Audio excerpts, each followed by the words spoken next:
Well, g'day everyone. Sony Alpha Rumors this morning showed a document that was meant to be a German full release. It's a pre-release A7S III specification sheet. So they've got it early somehow. And it's been translated into English. So I'm not sure how accurate the translation is, but I thought I'd take you through it. So let's have a look at what's in that document.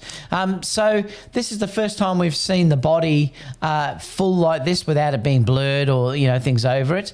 So you can see it's very much like an A7R4, except for you've got some things like, if you look here, you can see that that's where the record button is now, which is much nicer than where you see it with the other previous cameras where it was on the side and things like that. So that's a nice added feature. It looks like it's a nicely raised button. And also you've got the LCD now that you can see through here.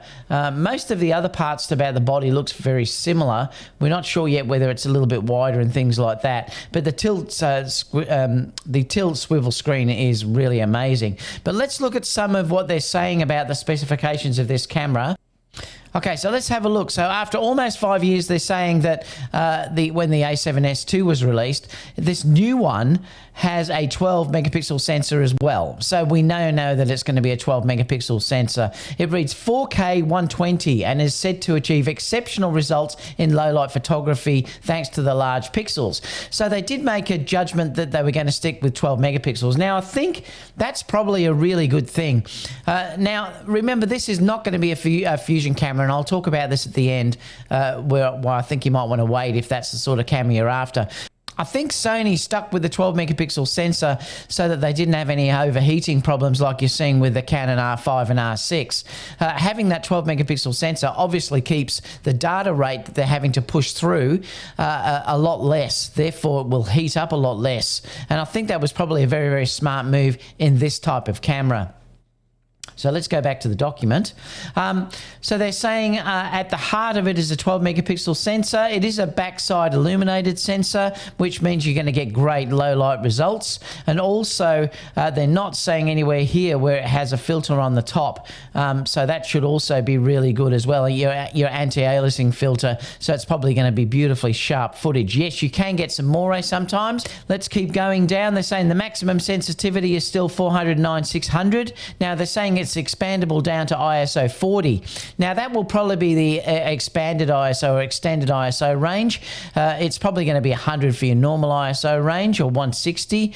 We have to wait and see yet what that is, but you can go down if you want to, but you've just got to understand that there will be a loss in quality if you do that. How much that is, we don't know. It is a new Bionz XR processor. Now they're saying here that it's meant to be 8 times more powerful than the previous processor, so that's incredible, but you would expect that when you think that the other one was announced 5 years ago.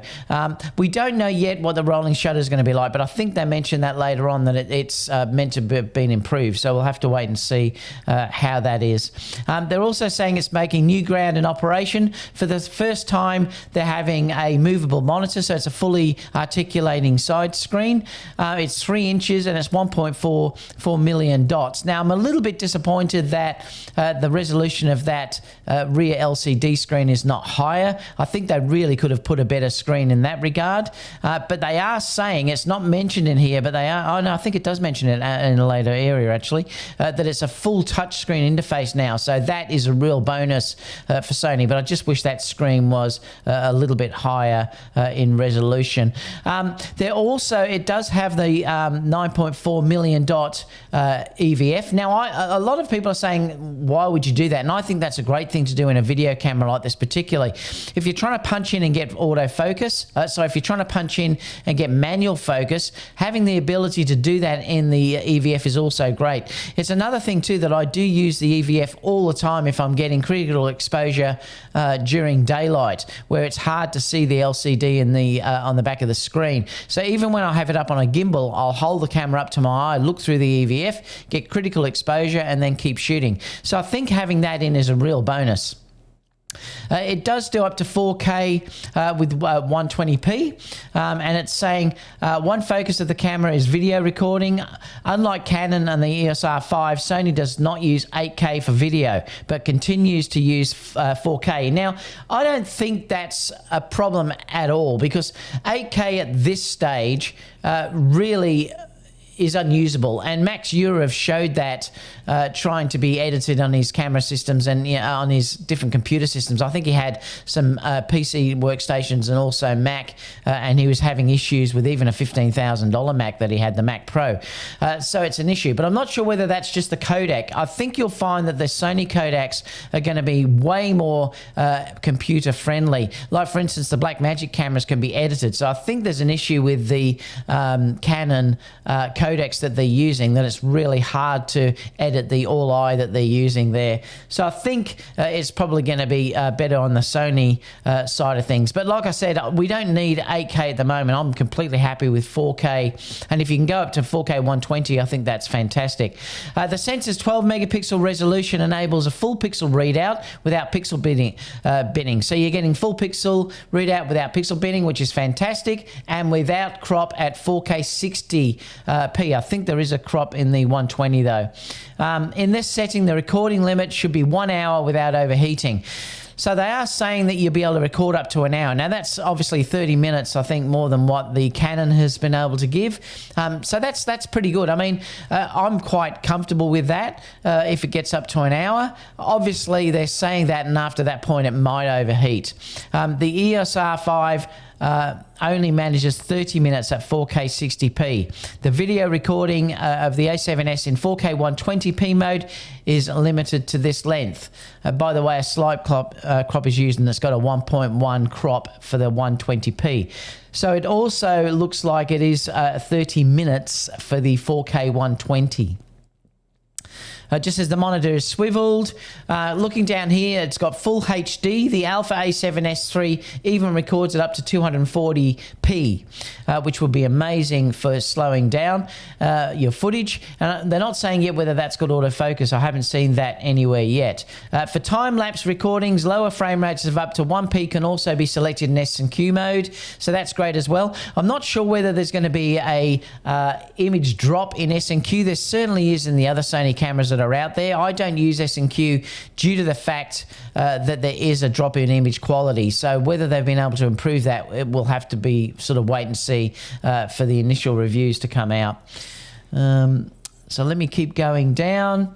It is recorded internally with a color sampling of 422 and a color depth of 10 bits. So finally, they've gone to 10 bits in their recordings. New codecs are available. It's got the XAVC S1, records single images All-I with a data rate of up to 500 megabits per second. So that's fantastic. So they've really upped the megabits per second in this camera, which is fantastic. And I can't wait to have a go at that. Now, naturally, that's going to make massive files, and I'm not sure how it's going to edit. But there is also a smaller version of that. They've got the HS version, which reduces the amount of data in the image group compression to 200 megabits per second, and that's probably what I would be shooting with.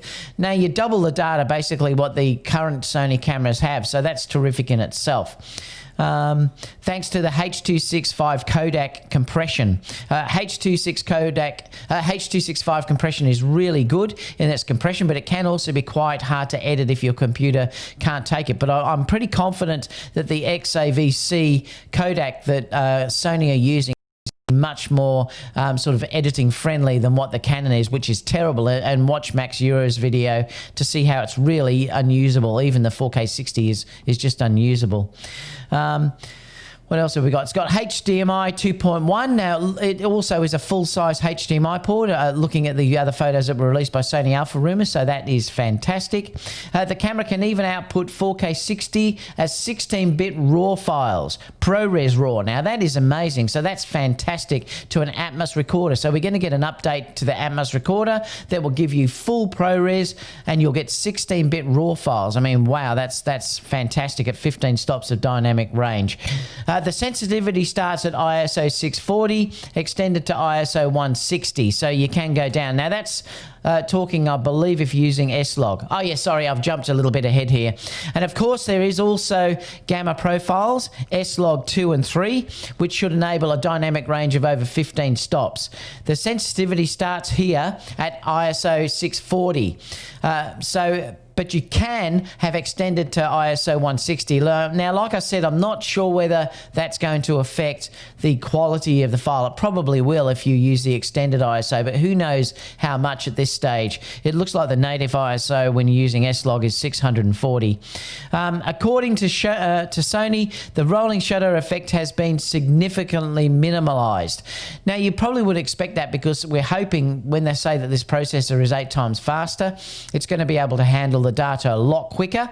Now, whether it's going to be sort of up to the A9 level, we don't know, but I'm hoping it's something like what they've been able to do with the ZV-1, which really has got almost no rolling shutter. It's amazing. So if they can do that on this camera as well, it will be fantastic.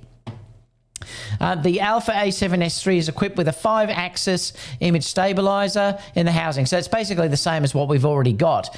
But they are now using this gyro sensor, which you can see here, which is the same as what you're seeing in the FX9 and also the ZV-1. And it works really quite well.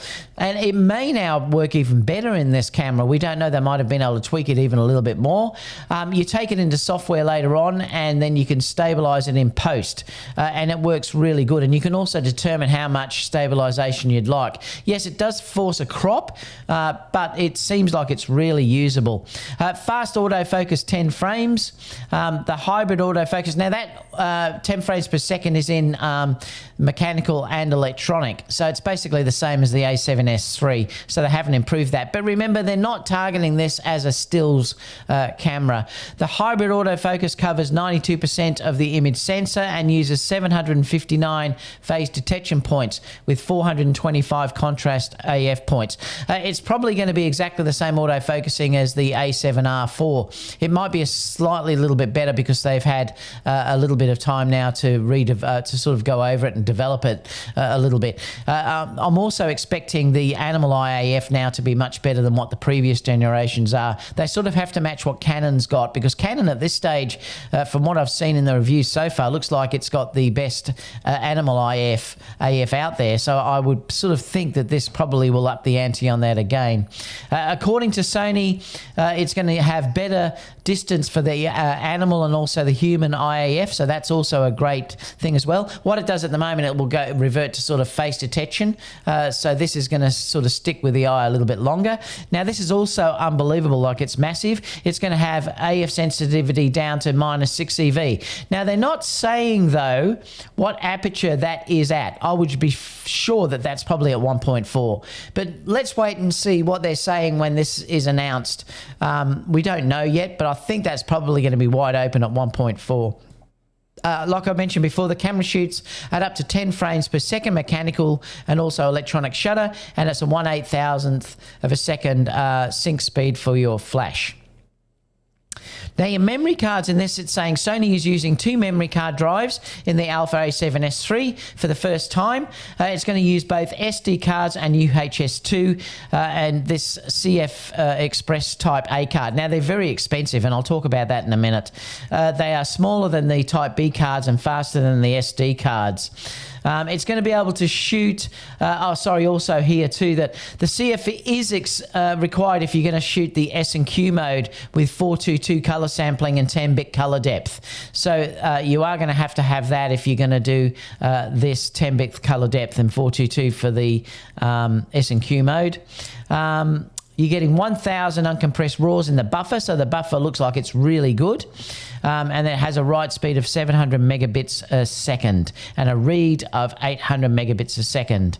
And they're saying here that the 80 gigabyte Euro version of this CF Express Type A card is 230 euros, and the 160 gigabyte version is 440 euros. So they're not cheap.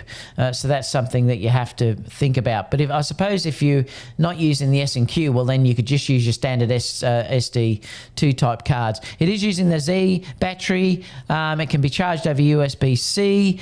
600 photos or 95 minutes of video is possible. Now, a couple of things that they're not mentioning in this.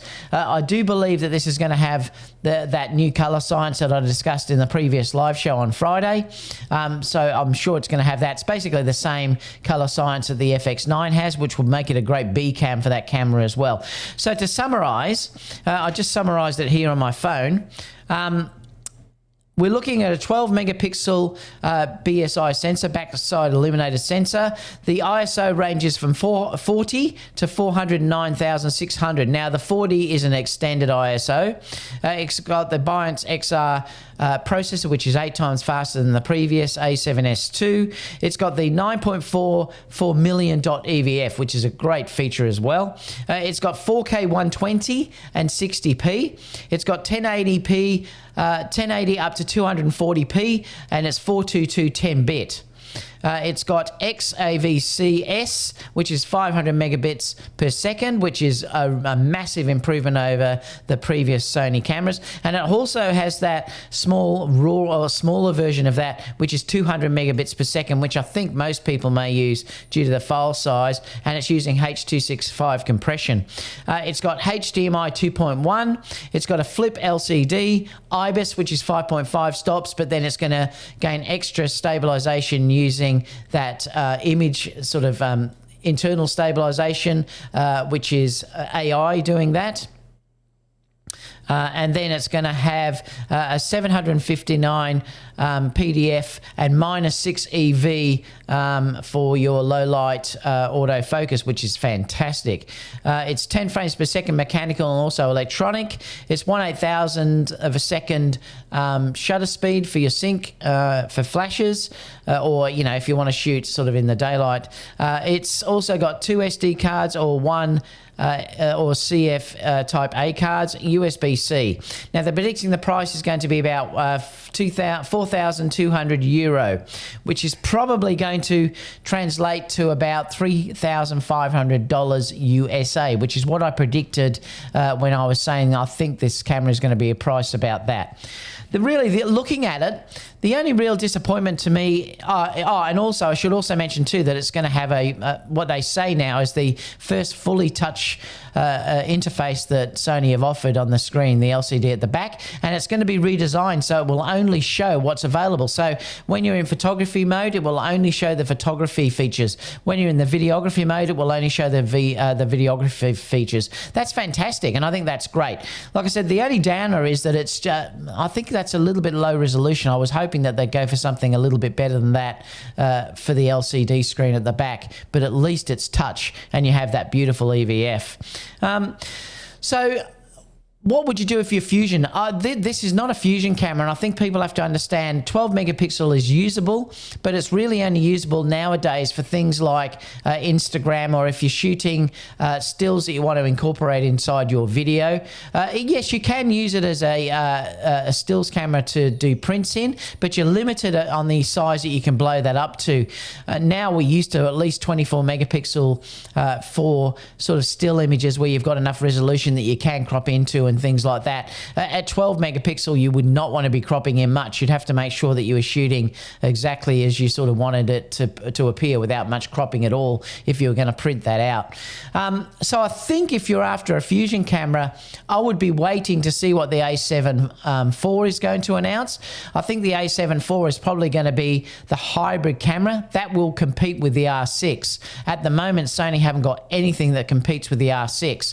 So I think you'll find, and I'm hoping before Christmas that will be announced, and I would expect that to be 24 megapixels plus.